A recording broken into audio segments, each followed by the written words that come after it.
Please, don't take me away. I haven't asked the bad man yet. The boy's voice cracked as a large guard grabbed the back of his coat. You can't knock on that car, kid, the man said, trying to pull him away from the curb. But Christopher Grant refused to move. His small hand slammed against the dark window of the long, black armored sedan. My mom is gone, he cried. Someone took her. A few people across the street had already stopped walking. A woman carrying groceries froze. Beside a mailbox, a man walking his dog slowed down and stared, because everyone in that neighborhood knew exactly whose car the boy had just knocked on. It was the kind of car nobody approached, not reporters, not police, not even criminals. The guard tightened his grip on Christopher's coat. Kid, listen to me, he said, in a lower voice. You need to leave right now. Christopher shook his head hard. They said bad men listen to you, he shouted, toward the car. Please help my mom.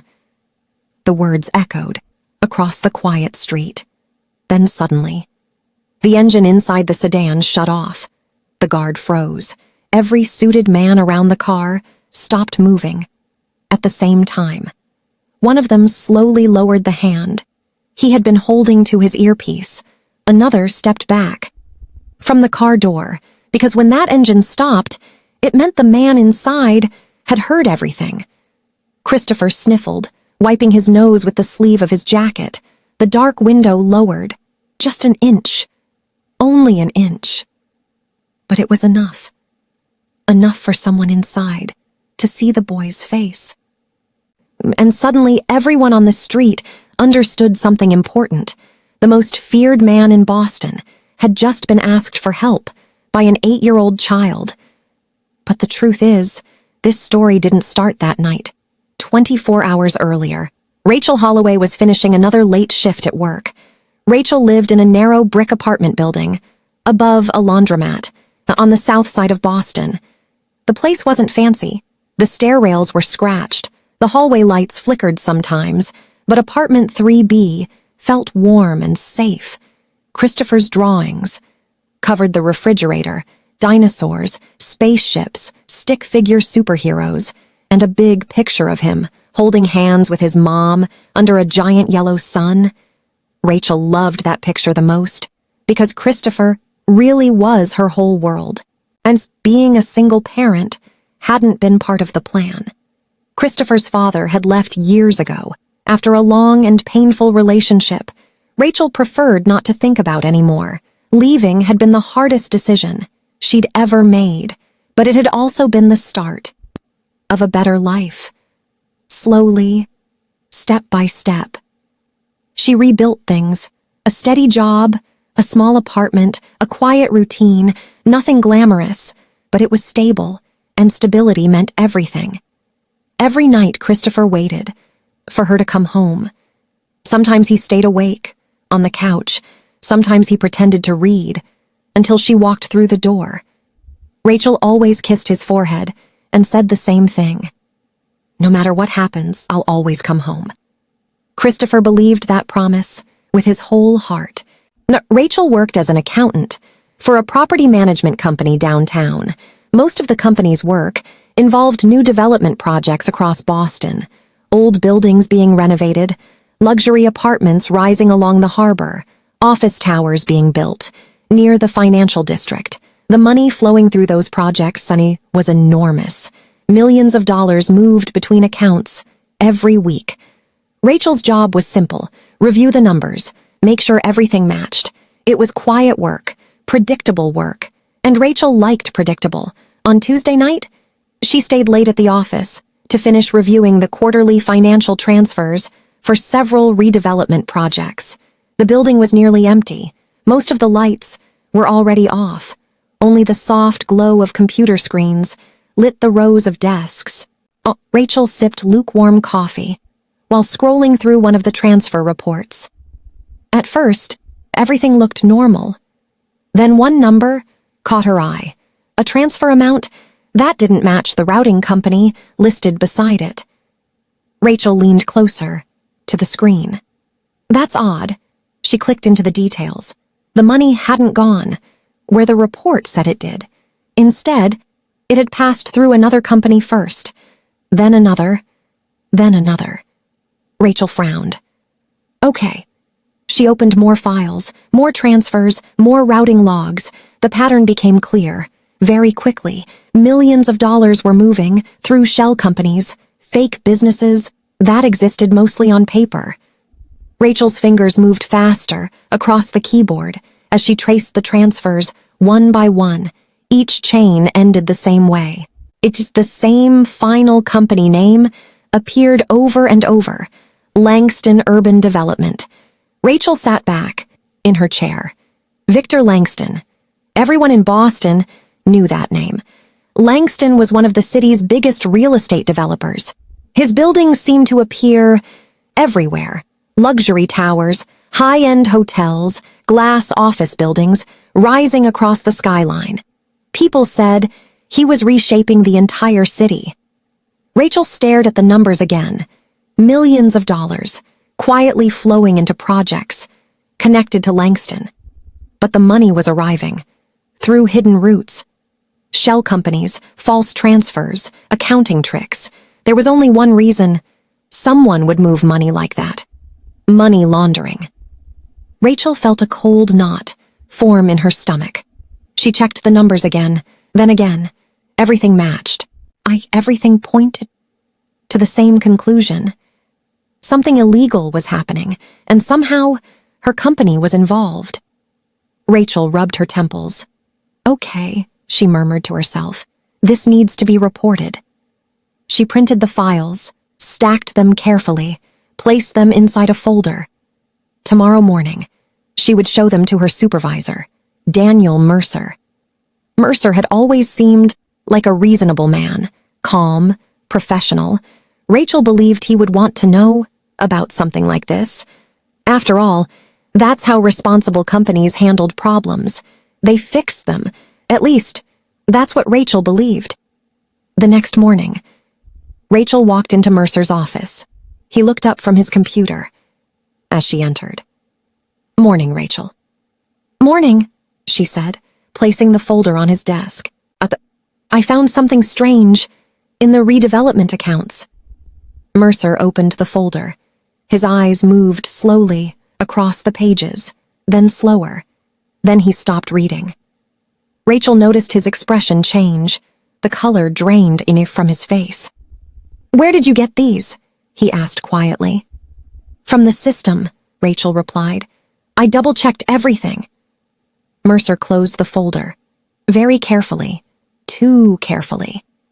Then he stood up and walked to the office door. He shut it. Rachel felt a small wave of unease. You shouldn't dig into accounts like these, Mercer said. Rachel frowned. I'm an accountant. That's my job. Mercer avoided her eyes. We'll handle this internally. But if something illegal is happening... Rachel! His voice cut her off sharply. The sudden tension in the room made Rachel sit still. But Mercer took a breath. Leave the folder here. Rachel hesitated. Something about his reaction felt wrong. But after a moment, she nodded and walked out of the office. Behind her, Mercer locked the door and immediately reached for his phone.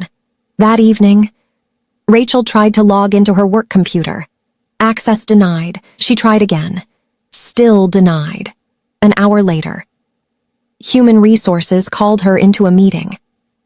Due to restructuring, the manager said politely, your position has been terminated. Rachel stared at her. What? Why? You'll receive severance pay. But I didn't do anything wrong. The manager only repeated the same line again. Rachel walked out of the building, feeling numb. When she reached the parking lot, her phone buzzed. Unknown number, a message appeared on the screen. Drop the records. Why did Rachel's heart skipped? Another message arrived. Seconds later, you're looking at the wrong people. Her hands began to shake. Someone knew exactly what she had discovered. Rachel slowly lifted her head and looked across the parking lot. A black sedan sat near the exit.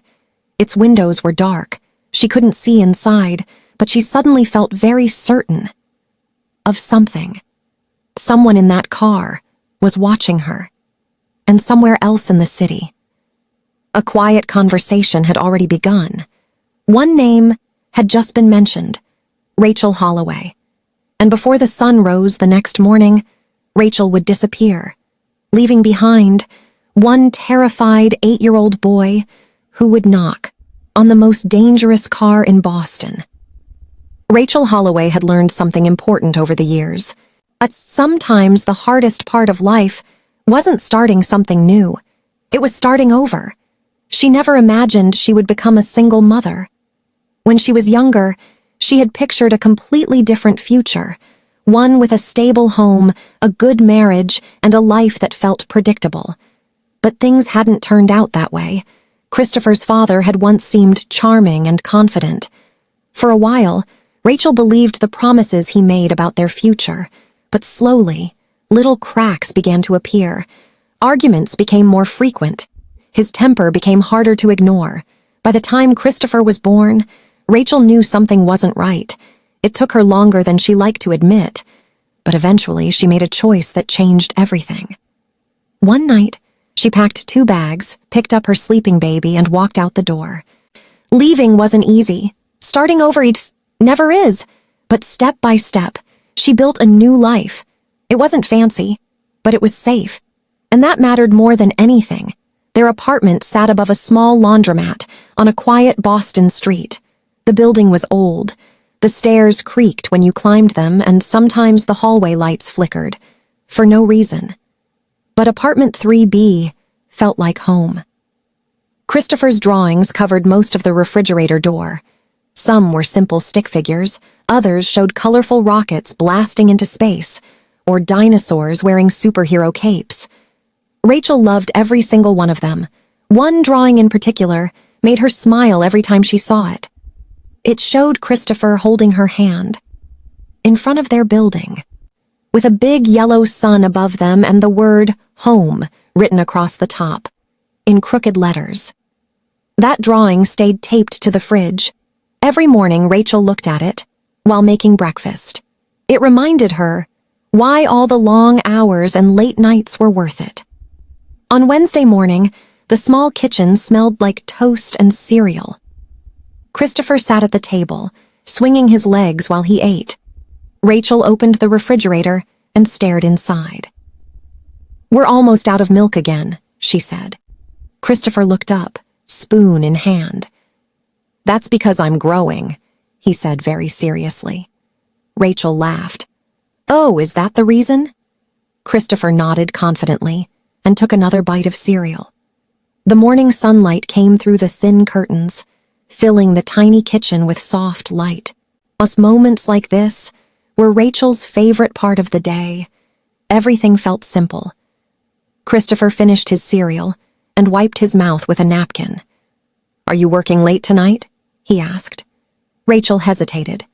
Normally, the answer would have been yes. Her job often kept her at the office, long after most people had gone home. But things were different now. Yesterday had changed something. Ever since her meeting with Mercer, an uncomfortable feeling had followed her around. She couldn't quite explain it, but something about the situation didn't feel right. "I'm not sure yet," she said carefully. Christopher frowned. "You always know." Rachel forced a smile. "Well, today might be a little different." Christopher seemed satisfied with that answer. He grabbed his backpack and headed toward the door. Rachel knelt down and adjusted the strap on his shoulder. "Okay," she said. "What's the rule?" Christopher grinned. "Look both ways before crossing the street." Rachel shook her head. "The other one." Christopher rolled his eyes. "You always come home." Rachel kissed his forehead. "That's right." A few minutes later, she watched from the sidewalk as Christopher climbed onto the school bus. He waved through the window as the bus pulled away. Rachel waved back.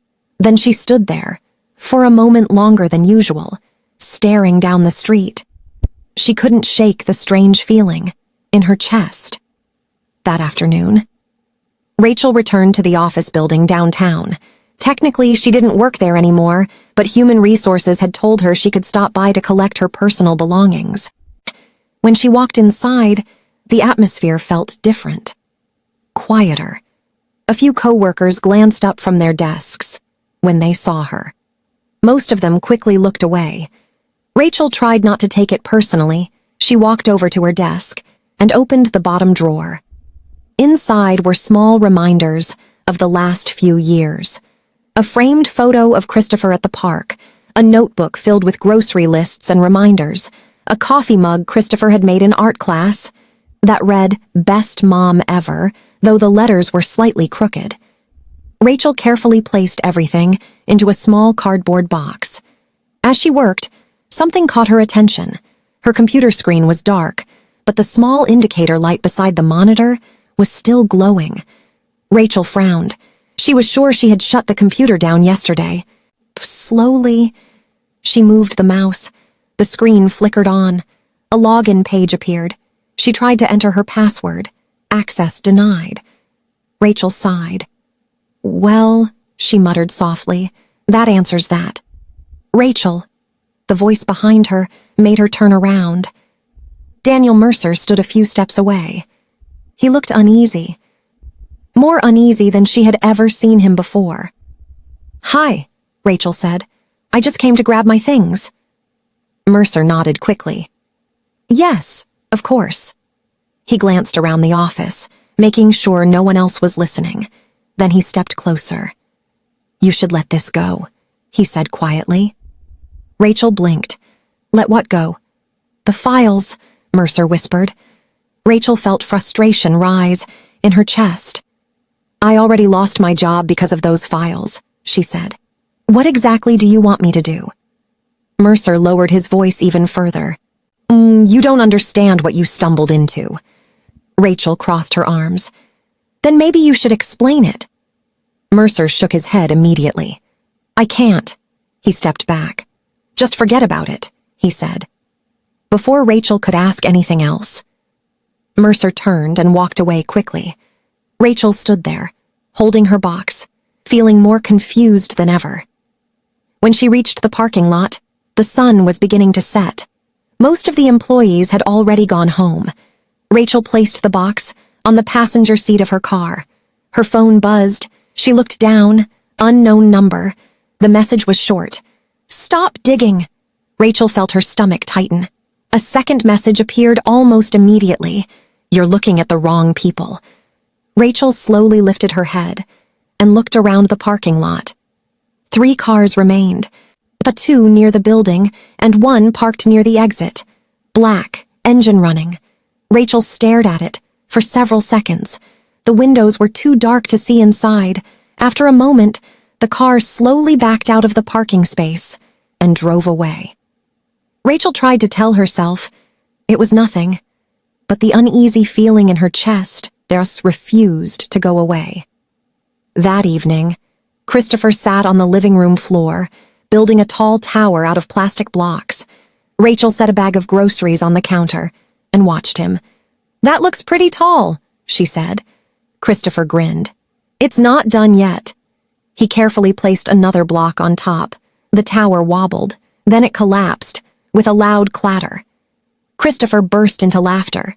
Rachel smiled. For a moment, everything felt normal again. Dinner was simple. Spaghetti and garlic bread. Christopher talked about a science project at school. Rachel listened, asking questions and pretending everything was fine. But every few minutes, she glanced toward the window, toward the street outside. Around 9 o'clock, Christopher started to get sleepy. Rachel tucked him into bed and pulled the blanket up to his chin. "Good night, Mom," he said. "Good night," she whispered.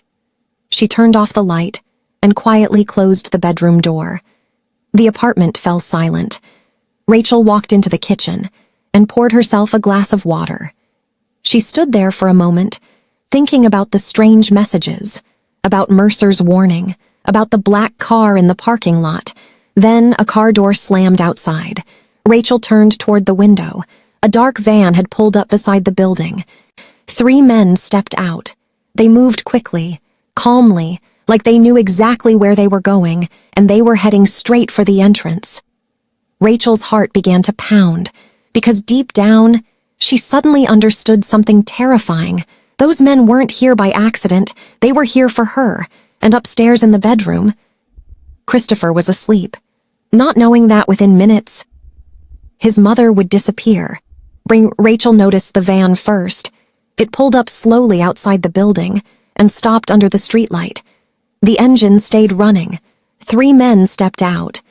Rachel watched them through the thin gap in the curtain, above the kitchen sink. At first, she told herself, they were just visiting someone else in the building, but the way they moved made her uneasy. They didn't look around, like people searching for an address. They walked straight to the front door, like they had been there before. Rachel's stomach tightened. A moment later, she heard the building door open downstairs, then footsteps, heavy ones, climbing the stairs. Rachel's heart began to pound. She grabbed her phone from the counter. Her hands were shaking so badly, she almost dropped it. Her thumb hovered over the screen, but she didn't press it. The footsteps were getting closer. First floor, then the landing. Rachel slowly turned and looked down the hallway toward Christopher's bedroom. The door was closed. Inside, her son was asleep. He had school tomorrow. He had fallen asleep early after dinner, exhausted from running around at recess all day. Rachel walked quietly down the hallway and pushed his door open just a crack. The soft blue nightlight glowed beside the bed. Christopher was curled under his blanket, breathing slowly, still asleep. Rachel stepped inside and sat gently on the edge of the bed. For a moment, she just watched him. His hair was messy from sleep. One arm was hanging off the mattress. He looked peaceful. Too peaceful for what was happening just outside their door. Rachel brushed the hair back from his forehead. "I love you," she whispered softly. Christopher shifted a little, but didn't wake. Rachel stood up and quietly pulled the bedroom door closed again. The footsteps had stopped, right outside the apartment. Then someone knocked, hard. Rachel jumped. Another knock followed immediately. "Rachel Holloway." The voice on the other side of the door sounded calm, almost polite. Rachel felt a chill run through her. They knew her name. "Open the door," the man said. Rachel didn't move. Her heart was beating so loudly, she could barely hear anything else. Another voice spoke from the hallway. "We know you're inside." Rachel took a slow step backward. Her eyes moved around the apartment, like she was looking for an escape route. But there wasn't one. Just a small living room, a narrow hallway, the kitchen, normal things, everyday things. Suddenly, they all felt useless. The knocking stopped. The hallway outside went quiet. Rachel held her breath. Then the door handle turned, locked. There was a short pause, then one of the men said quietly, "Do it." The next sound made Rachel flinch. A heavy metal crash slammed into the door. Wood splintered. Rachel's pulse exploded in her ears. They were breaking in. She ran back down the hallway and pushed open Christopher's door. This time, the noise had woken him. He blinked sleepily and sat up. "Mom?" he mumbled. Rachel forced a calm smile, even though her chest felt like it might burst. "Hey, buddy," she said softly. Christopher rubbed his eyes. "What's going on?" Rachel sat on the edge of the bed again. "Nothing," she said quickly. "Just stay here for a minute, okay?" Another loud crash echoed through the apartment. Christopher frowned. "What was that?" Rachel gently touched his shoulder. "It's okay," she said. "Just stay in bed. I'll be right back." Christopher nodded slowly, and still half asleep. Rachel stepped back into the hallway. Just as the front door burst open, the sound echoed through the apartment, like a gunshot. 3 men stepped inside. They didn't rush. They didn't shout. They walked in calmly, like they belonged there. The man in front was tall and broad-shouldered. He looked around the apartment slowly, before his eyes settled on Rachel. "Rachel Holloway," he said. Rachel swallowed. "What do you want?" The man took a few steps closer. "You found something at work," he said. Rachel shook her head immediately. "I don't know what you're talking about." The man smiled faintly. "Yes," he said. "You do." Behind him, one of the other men closed the broken door. The third walked into the kitchen and glanced around casually, like he was inspecting the place. Rachel crossed her arms. "You need to leave," she said. The tall man tilted his head. "You saw numbers that didn't belong to you," he said calmly. Rachel felt her stomach drop. "I reported something suspicious," she said. The man nodded slowly. "Yes, you did." He took another step forward. "And that," he said, "was a mistake?" Rachel felt anger starting to push past the fear. "If something illegal is happening, someone should report it." The man actually chuckled at that. "It is illegal," he said. "That's exactly the point." Rachel stared at him. "You can't just break into my apartment," he shrugged. "We just did." From the hallway behind Rachel came a small voice. "Mom!" "Christopher." The tall man's eyes flicked toward the hallway. Rachel immediately stepped in front of it. "No," she said firmly. The man studied her for a moment. Then he sighed. "Oh, we're not here for the kid." Rachel didn't move. "Please," she said quietly. "He has nothing to do with this." The man nodded. "You're right." He stepped closer. "But you do." Suddenly, someone grabbed Rachel's arms from behind. She gasped. "Wait!"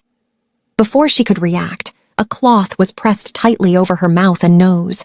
A sharp chemical smell filled her lungs. Rachel struggled for a moment. The room started spinning, her legs felt weak, her vision blurred. The last thing she heard before everything went dark was Christopher's voice again. "Mom?" Christopher woke up a few minutes later. At first he didn't know why. Something felt different. The apartment was quiet, too quiet. "Mom?" he called softly. No answer. Christopher climbed out of bed and walked down the hallway. The living room lights were still on, the front door was broken and hanging crooked on its hinges. Christopher frowned. "Mom?" He walked to the doorway and looked into the hallway. No one was there. He slowly went downstairs and stepped outside. The van was gone. The street was empty. Christopher stood on the sidewalk, hugging his arms. He waited. Maybe she had gone somewhere. Maybe she would be back soon. 5 minutes passed, then 10. The sky grew darker. Streetlights flickered on. People walked by, without noticing him. Cars drove past, but Rachel never came home. Eventually, Christopher started walking. He didn't really know where he was going. He just knew he needed help. At the end of the street, he saw something unusual. Several black luxury cars, parked along the curb. Men in dark suits, standing nearby, talking quietly, watching everything. People walking past kept their distance. Some even crossed the street. Christopher stopped. He remembered something he had heard before. Sometimes, when bad things happened, there was one man people talked about, a man even bad people listened to. Christopher took a deep breath. Then he walked straight toward the cars. One of the suited men noticed him. "Hey, kid," the man said. "Where are your parents?" Christopher didn't answer. He walked past them, straight to the first black car. Then he lifted his small hand and knocked. Inside the armored sedan, someone moved. Christopher knocked on the window again. The glass didn't move. The black car sat quietly at the curb, its engine humming softly. The windows were so dark, he couldn't see inside. Christopher rubbed his cold hands together and leaned closer. "Hello," he said quietly. Behind him, one of the men in suits finally noticed him. "Hey," the man called out, walking quickly toward him. "Kid, you can't be here." Christopher didn't move. The man stopped a few steps away and looked down at him. Christopher couldn't have been older than 8. His jacket was too thin for the cold, and his shoes looked like he had run out of the house without tying them. "Where are your parents?" the man asked. Christopher kept staring at the window. My mom didn't come home. The man sighed. He crouched slightly, so he wasn't towering over the boy. All right, he said. Let's figure this out. What's your name? Christopher didn't answer the question. Oh, instead, he asked one of his own. Is he inside? The man frowned. Who? Christopher pointed at the car. The bad man. The man straightened immediately. Around them, a few of the other suited men looked over. Nobody liked hearing those words out loud. Kid, the guard said carefully, you need to step away from the car. Christopher shook his head. They said bad men listen to him. The guard rubbed the back of his neck. Who told you that? Christopher looked down at the sidewalk. People talk, he said quietly. The guard glanced at the other men nearby. None of them looked amused. Most people in Boston knew better than to walk up to this car. Christopher stepped closer to the window again. My mom is gone, he said softly. The guard gently reached for his arm. All right, that's enough. Let's get you somewhere warm. Christopher pulled away. I haven't asked him yet. The guard was about to respond, and then the engine inside the car stopped. Click. Every man on the street froze. The quiet felt heavier somehow. Christopher looked up at the window again. Slowly, the glass began to lower. Not all the way, just enough for someone inside to see out clearly. Christopher leaned forward a little. At first, he couldn't see much inside the car. Just shadows. Then a face appeared. A man in his 50s, maybe older. Dark hair touched with gray, calm eyes, a face that didn't show much emotion at all. He studied Christopher for a long moment. When he finally spoke, his voice was low and steady. What happened to your mother? Christopher blinked. He hadn't expected the man to sound so normal.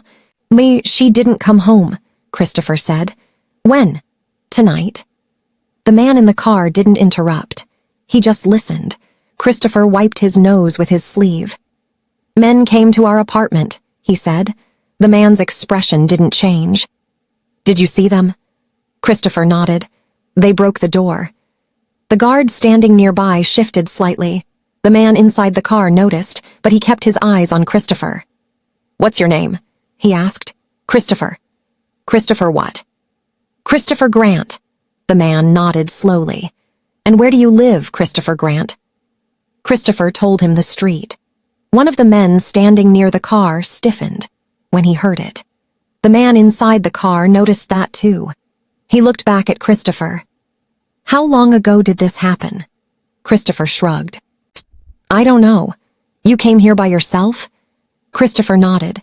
The man in the car leaned back slightly, thinking. Christopher shifted his weight nervously.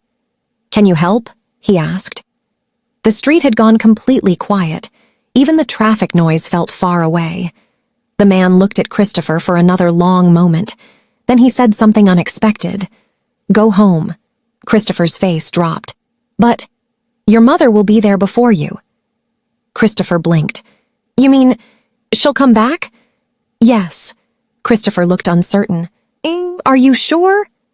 The man didn't hesitate. Yes. Christopher stared at him. Promise? Another short pause.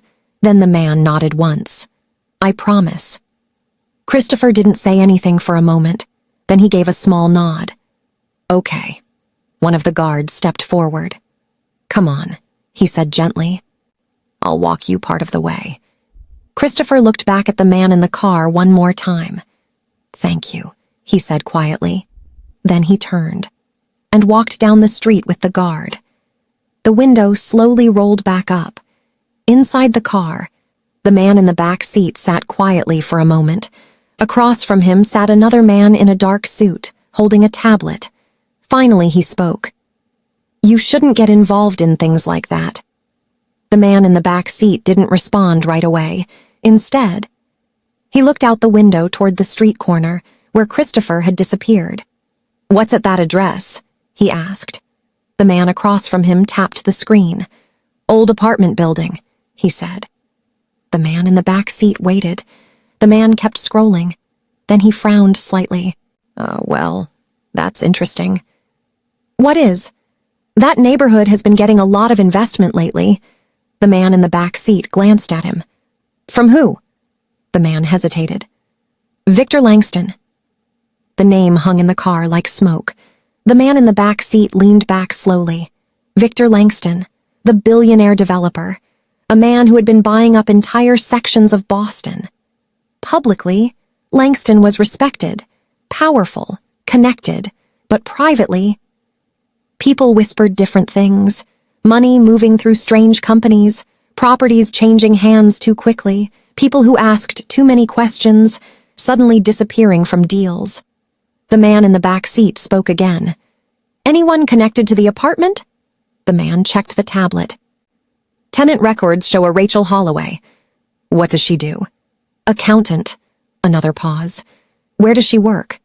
The man kept reading. Small property management firm. The man in the back seat's eyes narrowed slightly. Keep going. The man scrolled further down the report. Then he stopped. Well, that's convenient. What is? She was fired 2 days ago. Why? The man looked at the screen again. Something about an internal financial complaint. The car grew quiet. The man in the back seat looked out at the city lights. Somewhere out there tonight, a woman named Rachel Holloway had been taken from her home, and her son had walked across the city to ask a stranger for help. The man across from him cleared his throat. What do you want to do? The man in the back seat finally turned away from the window. Find the van. The man blinked. Which van? The one that took Rachel Holloway.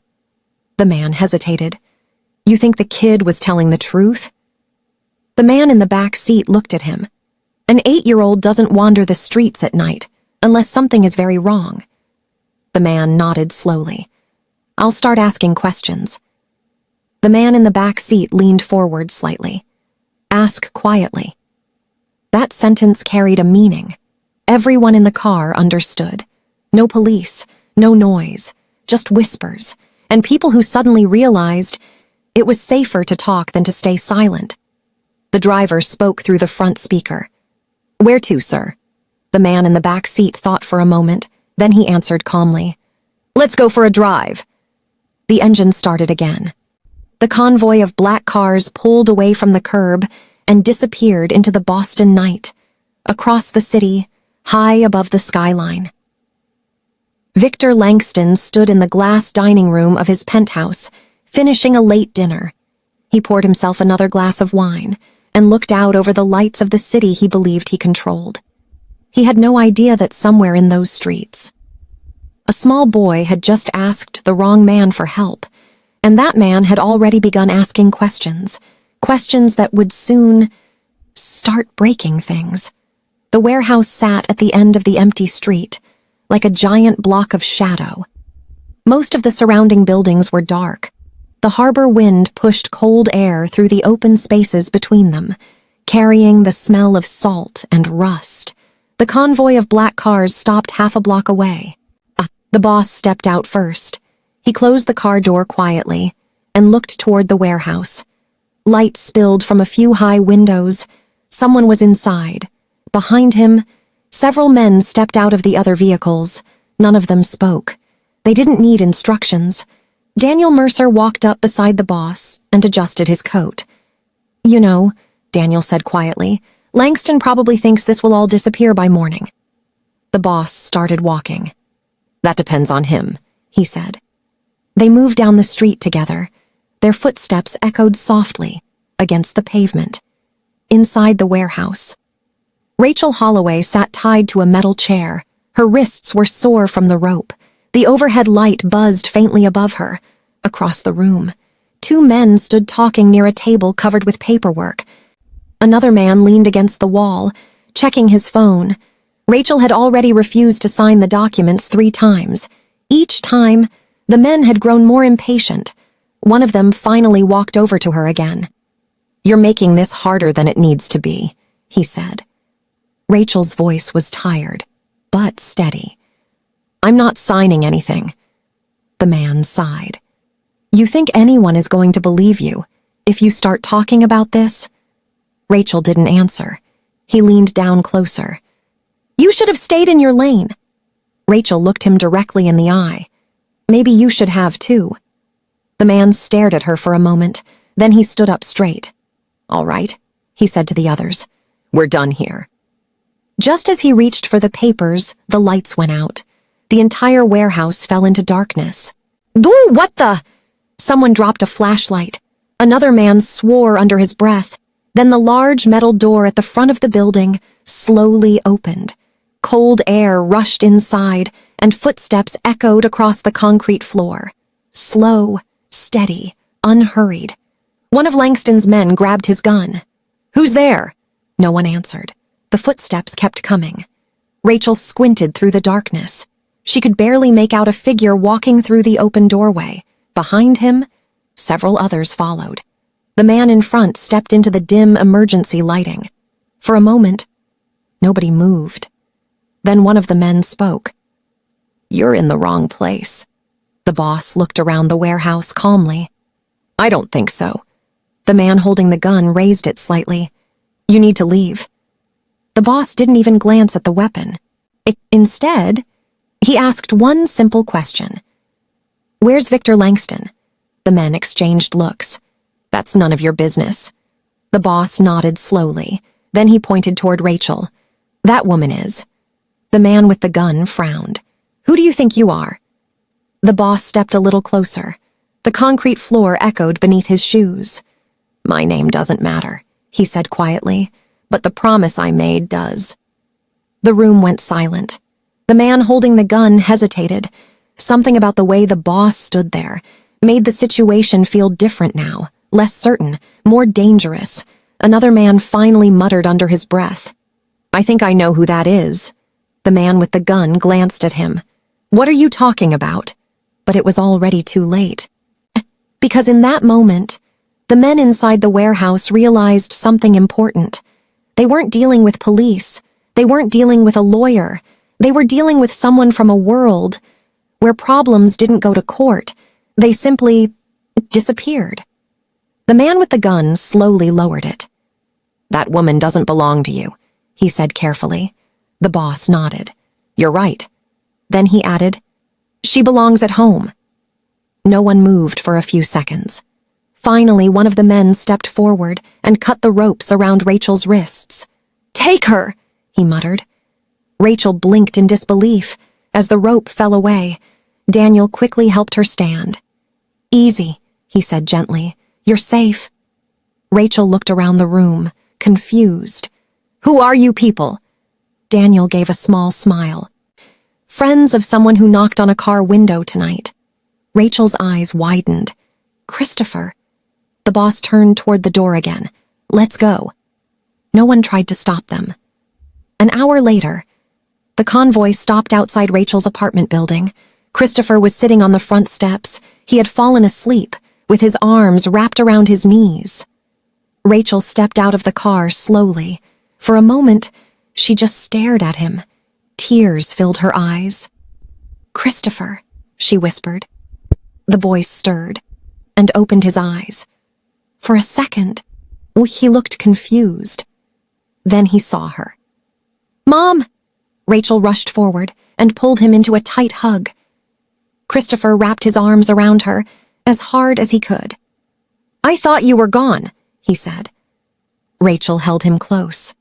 "I'm here," she whispered. "I'm here." Christopher looked past her, toward the black cars. "Did he help you?" Rachel followed his gaze. The boss was standing beside one of the vehicles, watching quietly from across the street. She didn't know who he was, but she understood one thing. Someone powerful had kept a promise to her son. Rachel gave a small nod. "Yes," she said softly. Christopher smiled. Then the cars began to pull away. Later that night, the boss sat quietly in the back seat again. As the city lights passed outside, Daniel looked over at him. "You broke your rule tonight." The boss didn't respond right away. Finally, he said, "A kid believed I could help." Daniel nodded slowly. "Fair enough." The car disappeared into the Boston night, and somewhere in the city, a quiet rumor began spreading. Not about power, not about fear, but about the night. A man kept a promise to a child. Reflective closing message. Sometimes the strongest people in the world aren't the loudest ones. Sometimes they're the ones who simply decide that someone vulnerable shouldn't face the darkness alone. If you've ever seen someone step in to protect another person when nobody else would, you know how powerful that moment can be. If you've experienced something like that, feel free to share your story in the comments. Stories like this remind people that courage still exists in the world. And if you enjoy stories about quiet strength, protection, and justice, consider subscribing, liking, and sharing this story so more people can hear it. Because sometimes a single story can remind someone that help might still be out there. And wherever you are tonight, I truly hope you and the people you love stay safe and protected, because no one should have to face the dark alone. This is the Protector's Oath, where fear ends and protection begins.